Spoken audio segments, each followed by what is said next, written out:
Interchanges దగ్గర ఎకరం సుమారుగా 3 నుంచి 4 కోట్లకు చేరుకుంది.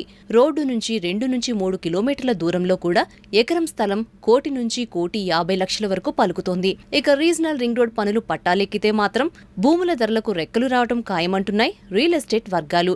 అందుకే స్థిరాస్తులు కొనుగోలు చేయాలనుకుంటున్న వాళ్లు ఏమాత్రం ఆలస్యం చేయకుండా వెంటనే నిర్ణయం తీసుకోవాలని సూచిస్తున్నారు.